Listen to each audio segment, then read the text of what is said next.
തൃശൂർ ജില്ലയിലെ നേതാക്കളെ വെട്ടിലാക്കിയ ശബ്ദരേഖാ വിവാദത്തിന് പിന്നാലെ ഡിവൈഎഫ്ഐ ജില്ലാ സെക്രട്ടറി ശരത് പ്രസാദിന് നോട്ടീസ് നൽകി CPM.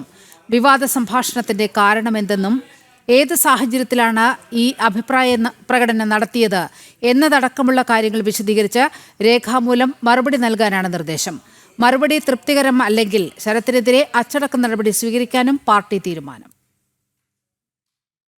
സഹകരണ ബാങ്കുകളിലെ കൊള്ളയുമായി ബന്ധപ്പെട്ട് ഡിവൈഎഫ്ഐ ജില്ലാ സെക്രട്ടറി ശരത് പ്രസാദിന്റെ ശബ്ദ സംഭാഷണം പുറത്തു വന്നതോടെ പ്രതിരോധത്തിലായി ജില്ലയിലെ CPM നേതൃത്വം. ശരത് പ്രസാദിനെ തള്ളുകയും വിവാദത്തിന് തിരികൊളുത്തിയ ഡിവൈഎഫ്ഐ ജില്ലാ കമ്മിറ്റി അംഗം നിബിൻ ശ്രീനിവാസിനെ പാർട്ടിയിൽ നിന്നും പുറത്താക്കിയും മുഖം രക്ഷിക്കാനുള്ള തീവ്ര ശ്രമത്തിലാണ് CPM നേതൃത്വം. എന്നാൽ ഇവർ തൊടുത്തുവിട്ട ആരോപണത്തിന് കൃത്യമായി മറുപടിയില്ലാതെ കുഴയുകയാണ് ജില്ലയിലെ പാർട്ടി നേതൃത്വം. നേതാക്കൾ അനധികൃതമായി ധനസമ്പാദനം നടത്തുന്നുവെന്നും രാഷ്ട്രീയ പ്രവർത്തനം ഇതിന് മറയാക്കുന്നുവെന്നുമുള്ള ആരോപണങ്ങൾ BJPയും കോൺഗ്രസും ഇതിനോടകം ഏറ്റെടുത്തു കഴിഞ്ഞു. ഈ സാഹചര്യത്തിലാണ് ഗുരുതരമായ വീഴ്ച കണക്കാക്കി ശരത്തിനെതിരെ നടപടിയെടുക്കുന്നത് സംബന്ധിച്ച് CPM ആലോചിക്കുന്നത്. 3 ദിവസത്തിനകം വിവാദത്തിൽ മറുപടി നൽകണമെന്ന് നിർദ്ദേശിച്ചിരിക്കുന്ന പാർട്ടി മറുപടി തൃപ്തികരമല്ലെങ്കിൽ ഉടൻ നടപടിയിലേക്ക് കടക്കാനാണ് ആലോചിക്കുന്നത്. സംസ്ഥാന നേതൃത്വത്തിന്റെ കൂടി അറിവോടെ തുടർ നടപടികൾ വേഗത്തിലാക്കാനും തൃശൂർ ജില്ലാ സെക്രട്ടേറിയറ്റ് തീരുമാനിച്ചു. CPM ജില്ലാ കമ്മിറ്റി അംഗവും DYFI സംസ്ഥാന സെക്രട്ടേറിയറ്റ് അംഗവുമായ ശരത്ത് പറഞ്ഞതിനെക്കുറിച്ച് പാർട്ടി വിശദീകരണം തേടിയിട്ടുണ്ടെന്നും ഇക്കാര്യത്തിൽ പാർട്ടി തീരുമാനമെടുക്കുമെന്നും CPM നേതാവ് AC മൊയ്തീൻ MLA പറഞ്ഞു.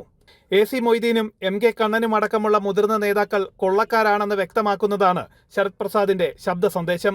അതേസമയം വിവാദവുമായി ബന്ധപ്പെട്ട എല്ലാ കാര്യങ്ങളും പാർട്ടി പരിശോധിക്കുമെന്നും ജില്ലാ നേതൃത്വം പറഞ്ഞതിൽ കൂടുതൽ കാര്യങ്ങൾ ഒന്നും തനിക്ക് പറയാനില്ലെന്നും CPM സംസ്ഥാന സെക്രട്ടേറിയറ്റ് അംഗവും മന്ത്രിയുമായ മുഹമ്മദ് റിയാസ് നിലപാടെടുത്തു.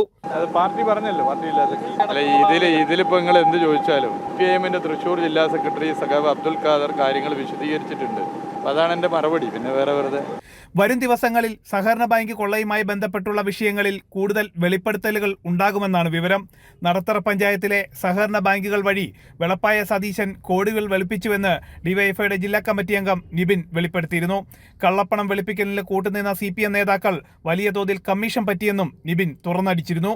വിഷയത്തിൽ ED അന്വേഷണമാണ് BJP ആവശ്യപ്പെട്ടിട്ടുള്ളത്. ജനം, തൃശൂർ.